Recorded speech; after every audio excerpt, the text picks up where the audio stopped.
Am I the butthole for not cooking after everyone insulted what I was making? I'm 17 female, the oldest of 5. Ever since COVID, my parents have left me in charge at home, and have me cooking dinner most nights, 6/7 to be exact. My siblings and I are going to school virtually, so we're in the house together all day. Although they're going out to friends more now.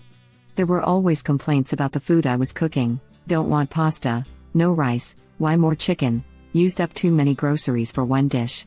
But lately it has been bugging me more. I made pizza one night. I did a regular pizza because I was tired of complaints about the choices I was making. But even that wasn't good enough. My siblings all wanted more cheese and said it was crafty. Siblings are 15 meters, 14 meters, 12F, 10F. My dad wanted pineapple and ham on his pizza.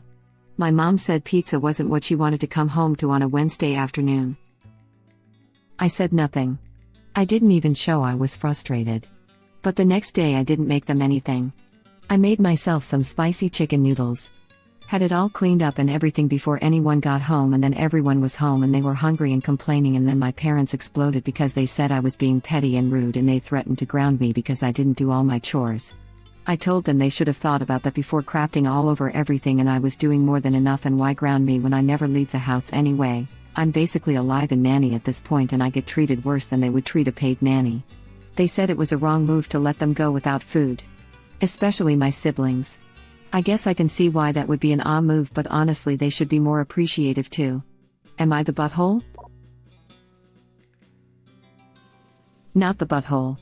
All 4 of your whiny siblings are old enough to minimally operate a microwave.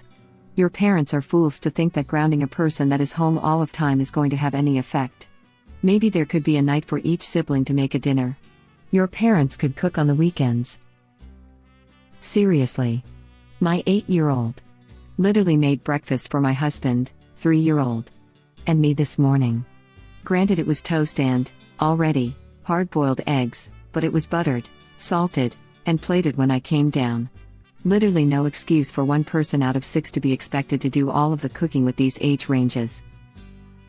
Yes. My daughters were making their sack lunches in 1st grade, under supervision, to prevent a bag full of only chips, cookies, and fruit roll-ups. I hope that things get better for the original poster. My entire generation is latchkey kids.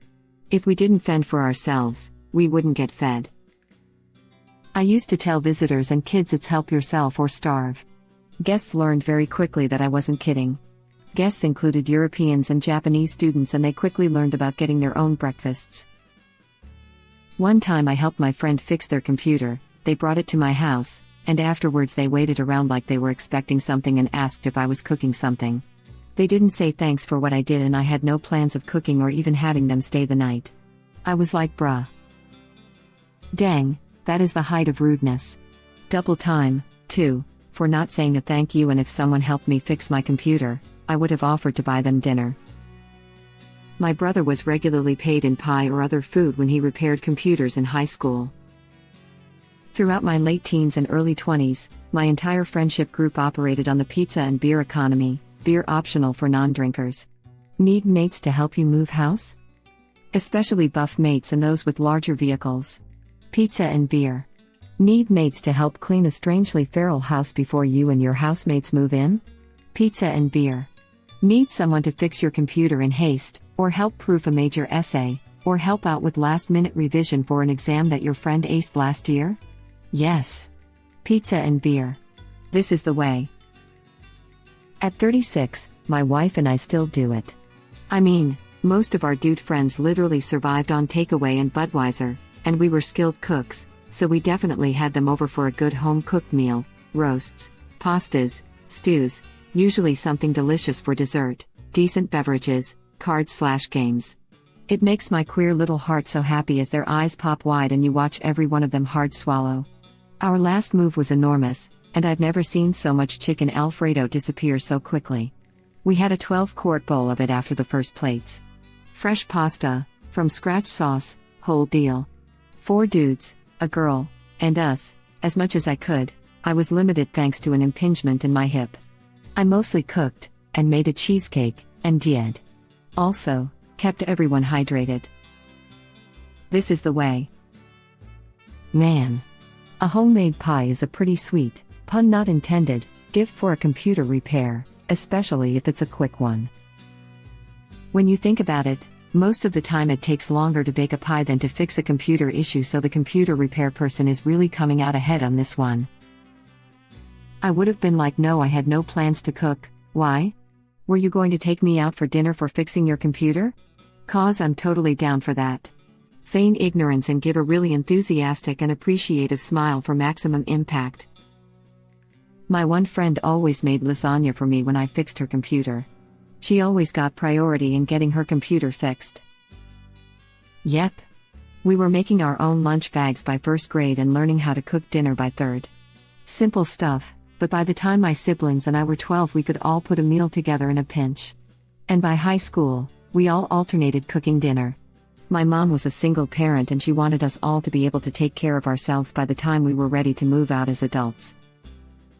Seriously. I'm 35. By 9 I could do some simple meals. I know I did spaghetti with meat sauce at that point. Sure, it was jarred sauce that I may have dumped Italian seasoning in at best, but I could do it. None of these kids are too young to have poured themselves a bowl of cereal or made a sandwich. That's what we did if we didn't like what was served. I'm roughly the same age as you. My mom went back to work when I was 9 and didn't get home until like 6:30. My dad picked us up from daycare at 4 and we went home and did farm chores. Dad cooked dinner the first night. He altered the recipes to his personal taste and was unanimously fired. I made dinner from then on in the days my mom worked. If I didn't know how to make something my mom made, she would write down the instructions, and now I have a little book full of actual recipes that work for all those family dishes that just get taught to each generation and no one really knows how they happen. That thing is invaluable. Original poster's parents suck. Oh, and when I cooked, my brother had to do my half of the dishes too. When mom cooked, we split them. I had my nieces over last weekend, 9 and 8. My 10-year-old made them all breakfast, toast, cereal and Eggo waffles. He got them all drinks too. I was so proud of him and he was so proud of himself. Things will get better in less than a year. She is 17 and once she turns 18 she is free to leave. Now I know what I'm having for lunch tomorrow. Exactly this. My 9-year-old son was using the oven to bake chicken tenders for him and me for when I was done work. They were often cold by the time I got home, but the sentiment remains. Your parents are us for expecting a 17-year-old to run the household. Plenty of parents work full-time and come home to cook and do whatever for their families. I'm proud of you for taking it on in the first place and for demanding respect for yourself. Hopping on top comment to say that you didn't let or make anyone go without food. It is your parents' job to do the basic minimum: feed, clothe, house, attend, etc. for their children. You are not the butthole and another victim of parentification. Your case is so severe that your 2 grown butt parents are whining with the children. Original poster, you are not responsible for your parents' choices or children or your parents. You're barely old enough to start figuring out how to be responsible for yourself. Original poster, not the butthole. I hope you can find help either from your parents waking up or from outside sources like teachers/therapists. I'm rooting for you. Not the butthole. Yeah, I was wondering when someone would mention the obvious parentification here. Like, I get it's important to watch your younger siblings when your parents are at work, but you aren't obligated to cook for them. Hell, next time original poster should order takeout or something and then pester her parents to pay her back. Or if they demand food and bring up your younger siblings, just be like, order takeout. It shouldn't fall on any child to be daycare for their siblings. The parents need to consider their parenting strategy. What about ops education? Junior and senior year in high school can be important stepping stones for college and/or career choices.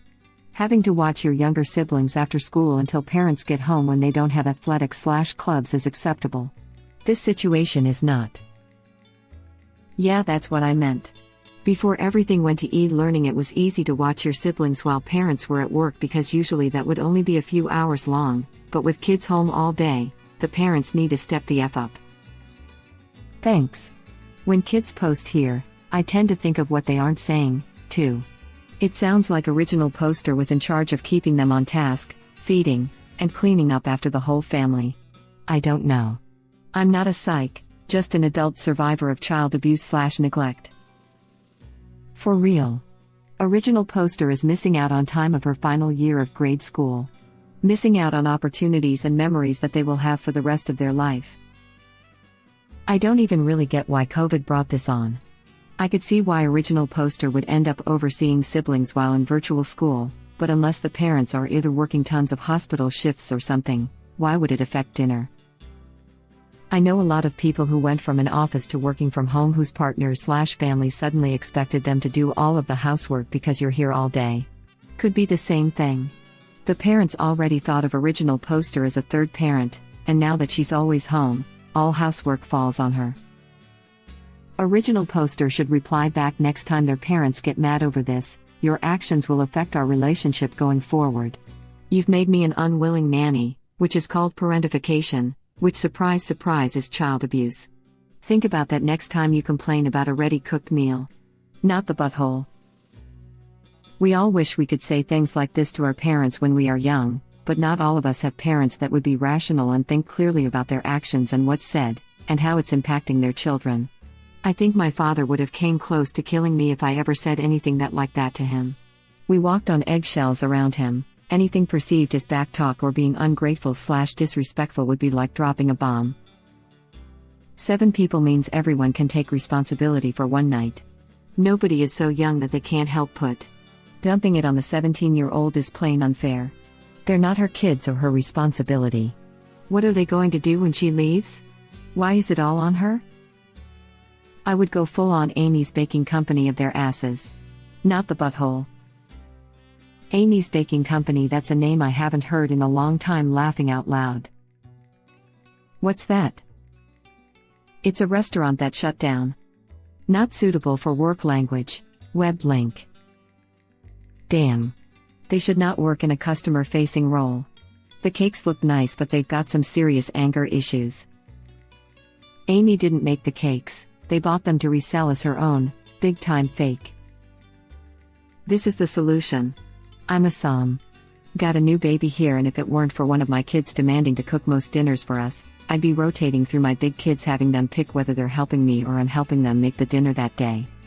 I cook when the baby naps, but if he wakes I need someone to entertain him. They get to choose if they are entertaining the baby while I cook, should he wake, or if they are cooking with me answering questions. Or the parents can be parents and make sure their children get fed. I like your way of thinking, putting all that on a 17-year-old. Not the butthole, and this is classic, pawning off this much work on the oldest daughter. Your parents should redistribute the chore load. No one should be forced to feed 7 people every night, especially if they're going to hear complaints about it. You have 7 family members, why not assign each one a dinner once a week? With some allowances made for the 10 and 12-year-old, of course. But even they should be able to learn to boil pasta and heat up sauce, with supervision. Let me guess, you have to clean the dishes too? If I were you, I would have made my throwaway username based on Cinderella. Original poster replies. Most of the time I clean up, yeah. Occasionally my mom has stepped in and done it. But it's normally paired with bitching about how much there is to clean up. So you do the cooking and the cleaning for 7 people, 6 or 7 days a week. What do those other 6 people in your household do for chores, other than eat your food, and complain about it? Original poster replies. My siblings don't do anything. My parents I'm not even sure really. My mom cooks 1 night a week. They take care of their bedroom and bathroom, but other than that, I don't know. We have really messy areas of the home, but I'm only one person and I'm not going to take all the housework on my shoulders either. Yeah, you're definitely not the butthole. The chore distribution must be rebalanced. It's unfortunate that you had to go to this drastic length to force the issue, but it seems like nothing would change without it. Original poster, just cook for yourself and clean your own space. Your parents are buttholes parentifying you, and it's time for that to stop. If you've got an aunt, grandma, or a friend's mom you can talk to, please do. Your parents aren't likely to listen unless it's another adult shaming them. And as another adult, shame on them. Sis, convention is, the cook doesn't clean. The other big convention is, you don't complain when someone else cooks for you. Your siblings and parents are being horribly rude. Yep, the saying in my house was if you complain, you're the new cook. I think it's high time to move out and leave your parents with a disaster of their own design. Yeah, not that easy. Original poster. Start preparing to leave. Get all your documents and start saving up cash when you can. Open a bank account that isn't connected to your parents. None of this is okay. It sounds pretty close to abuse. Try setting some boundaries and asking for more equitable distribution of labor. But more than anything, prep to get out of there as soon as you can.